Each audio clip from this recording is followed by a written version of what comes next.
வீட்லேயே பாத் பவுடர் பண்ண போகிறேன். பிஃபோர் அண்ட் ஆஃப்டர் வீடியோவும் அட்டாச் பண்ணியிருக்கேன். இதுக்கு நம்ம ஃபஸ்ட்டு கொஞ்சம் உளுந்து எடுத்துக்கலாம். அதுக்கப்புறம் பார்த்திங்கன்னா பச்சை பயிறு, இது எல்லாமே நல்லா ஃபைனாக பவுடர் பண்ணணும். அதுக்கப்புறம் கொஞ்சம் அரிசி, எந்த அரிசினாலும் பரவாயில்ல. எங்கள் வீட்டில் ஆவாரம் போர்ந்தது, அது கூட கடலை மாவு, அதே மாதிரி கஸ்தூரி மஞ்சள் எடுத்துக்கிட்டேன். நீங்கள் பச்சை பயிறு மாவாகவே இருந்தால் அதுவும் பெட்டராக இருக்கும். நான் மிக்சியில் வந்துட்டு இது எல்லாத்தையும் போட்டு அரைச்சிக்கிறேன். இது எல்லாமே கொஞ்சம் கொஞ்சம் ஈக்குவல் அளவாக எடுத்துக்கிட்டால் கரெக்டாக இருக்கும். அப்படியே ஒரு கை நிறைய ஆவாரம் பூவும் நான் சேர்த்துக்கிறேன். இது நாட்டு மருந்து கடையில் கிடைக்கும். இப்போ இது கூட சேர்ந்து நம்ம கஸ்தூரி மஞ்சளும் நல்லா ஃபைன் பவுடராக அரைக்கணும்.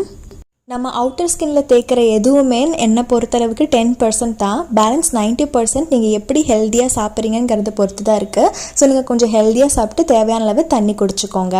முகத்துக்கு இந்த பவுட்ரு போடுறதா இருந்தால் நல்லா ஜலிச்சுட்டு ஃபைன் பவுடராக இருக்கிற மாதிரியே எடுத்துக்கோங்க. இது கூட நீங்கள் ரோஸ் வாட்டரோ இல்லை நார்மல் வாட்டர், தயிர் எதுனாலும் சேர்த்துக்கலாம். நான் தயிர் சேர்த்துருக்கேன். இப்போ நான் லைவாகவே உங்களுக்கு அப்ளை பண்ணி காட்டுறேன். ஜஸ்ட் வாட்டர் மட்டும் போட்டு தொடச்சிருக்கேன், அவ்வளோதான். அதுக்கு மேலே நான் அதை அப்ளை பண்ண போகிறேன். தயவு செஞ்சு இது ஸ்க்ரப் மட்டும் பண்ணிடாதீங்க. ஜஸ்ட் ஜென்டலாக அப்ளை பண்ணி வாஷ் பண்ணிடுங்க. ஃபேஸில் வந்துட்டு ஸ்க்ரப் பண்ண வேண்டாம். அப்படியே நான் நெக்குக்கும் சேர்த்துக்கிட்டேன். உங்களுக்கு டேன் ஆகிற மாதிரி இருந்துச்சுன்னா உங்கள் ஃபீட், அதுக்கப்புறம் ஃபிங்கர்ஸ், ஹேண்ட்லேயும் நீங்கள் போட்டுக்கலாம். நான் டிஃப்ரென்ஸ் காமிக்கிறதுக்காக கொஞ்சம் வந்துட்டு ஹேண்டில் போட்டுக்கிட்டேன்.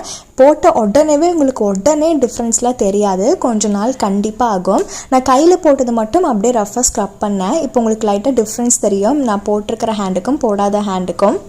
ஃபேஸ் கழுவிட்டு வந்துட்டேன். ஃபேஸ் நல்லா சாஃப்டாக இருந்துச்சு. நான் வந்துட்டு ஃபேஸை ஸ்க்ரப் பண்ணி கழுவல, ஜஸ்ட்டு ஜென்டலாக வாஷ் பண்ணியிருந்தேன். என்னுடைய ஸ்கின் நல்லா ஃப்ரெஷ்ஷாக ஸ்மூத்தாகவும் இருந்தது.